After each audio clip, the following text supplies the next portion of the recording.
Qatar's world record-breaking bid for Manchester United is officially in. They have confirmed and briefed the media. More on that to come, as well as Marzio, one of the most respected journalists on planet Earth relating to football and transfers, has stated that Arsenal are close to securing the deal for Declan Rice. And how will Chelsea react to this? We'll look at that.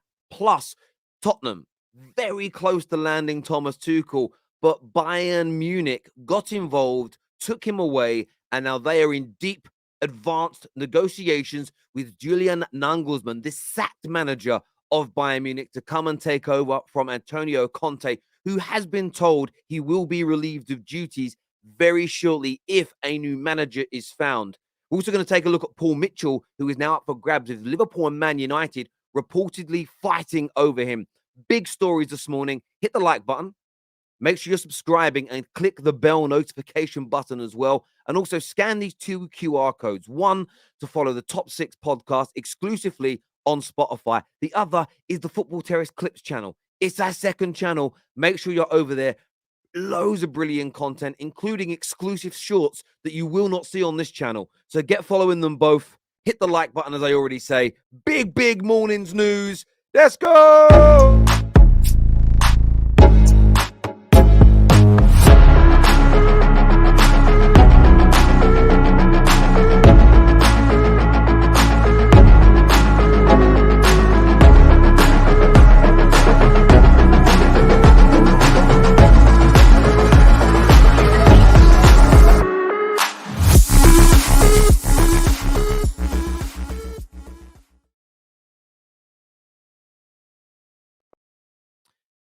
Marzio here has stated that I'm sure that Chelsea will try and get Declan Rice if they know that he is close to signing for Arsenal, only because they don't want him to go there. Chelsea are buying players like it's a game, and it's a crazy situation right now at Chelsea. But as you can see here, confirmed by Marzio, Arsenal are closing in on the deal for Declan Rice. Now, this has been a deal that we're keeping a very close eye on at the Football Terrace for two reasons. One, Declan Rice is one of the most sought-after midfield players in the Premier League. And there's been a lot of buzz around him for a long time on where will he end up? Where will he go after West Ham? And is he of the caliber to deliver at a Premier League challenging, Champions League challenging level? That remains to be seen. Lots of you watching have a different opinion to me. I believe that he will. But we have seen the Football Insider, we've seen Ben Jacobs, we've seen numerous journalists from across Sky Sports, the BBC, talk about personal terms being agreed, the player being excited to join Arsenal, really enthused to work with Mikel Arteta. The adage of personal terms will not be a problem. This has all been reported by multiple journalists in the past. What you now see is Marzio saying Chelsea will come in as they know that he is close to agreeing a deal to join Arsenal.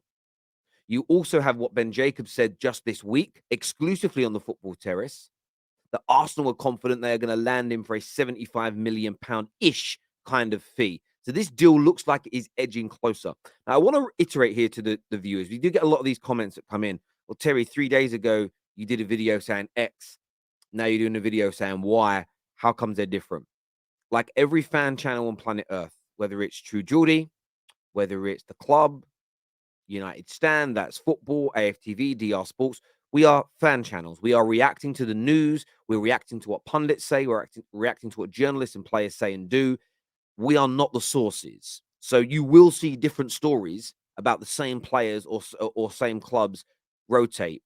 It's not about consistency from us. It's about reacting to what's being said and garnishing your opinion on this particular story from Marzio, as opposed to, well, last week, Terry, you said that Chelsea were close to getting him based on a report from Joe Blogs. It's not about what I've said. It's about the new story that's out and your opinion on it. So I want your comments below. Make sure you're subscribing. Up next, Manchester United's takeover. Let's go.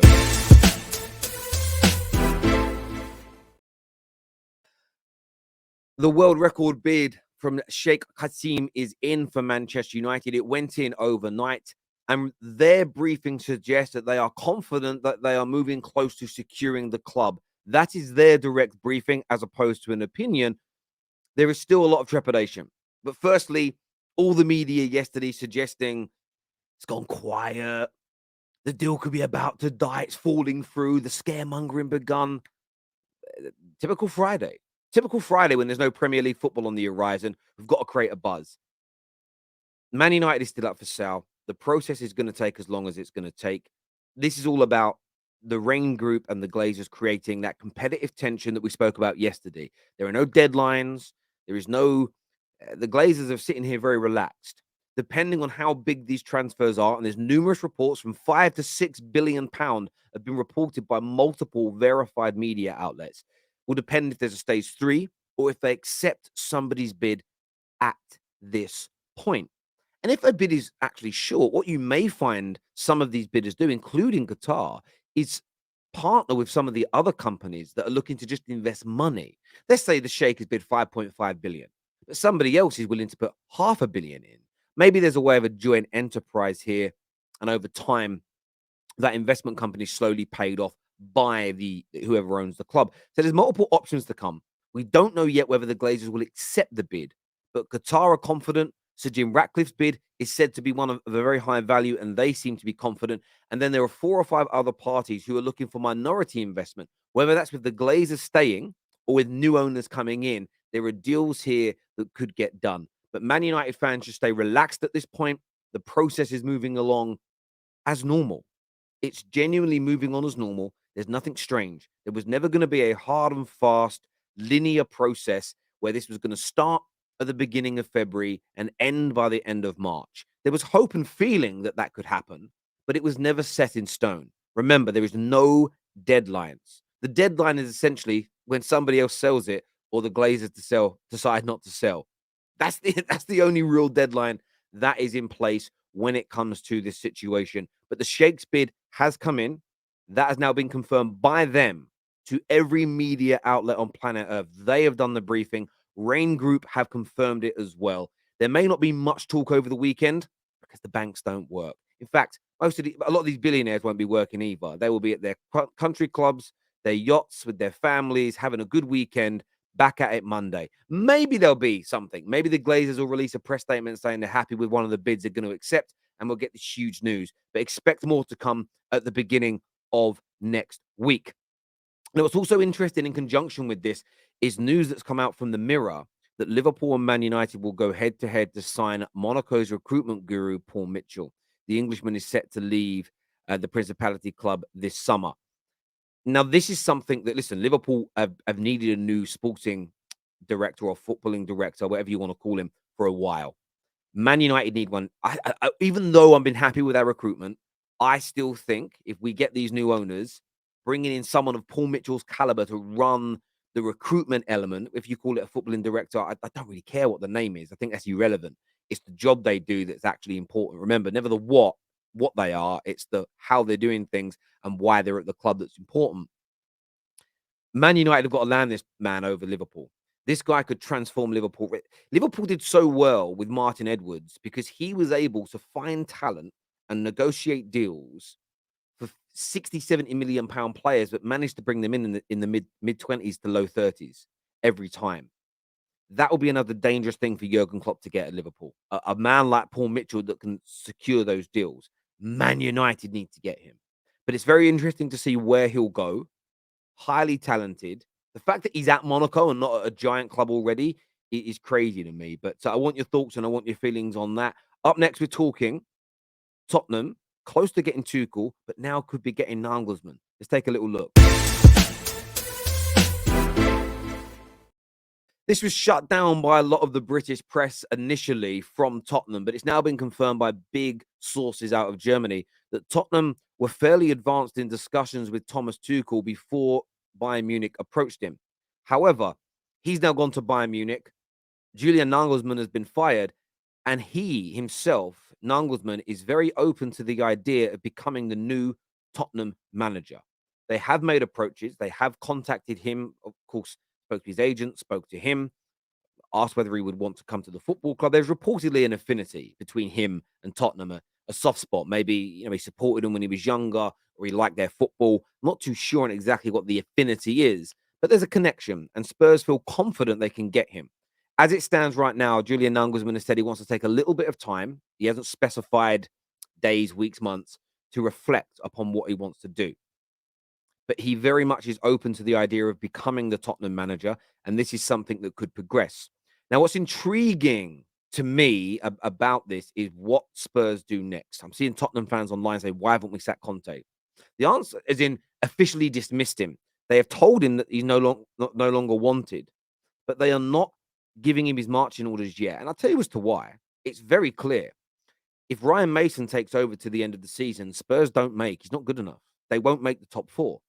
If Conte stays, they might still do it. But if they get rid of him, they're paying out £5 to £7 million in early termination fees to the manager, and then could miss out on £50 to £60 million of Champions League money next year. So Spurs are keeping their powder dry and biding their time.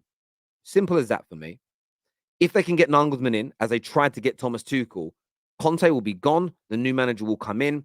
Look, I think if you have a Julian Nagelsmann between now and the end of the season, there's a massive chance of getting top four still.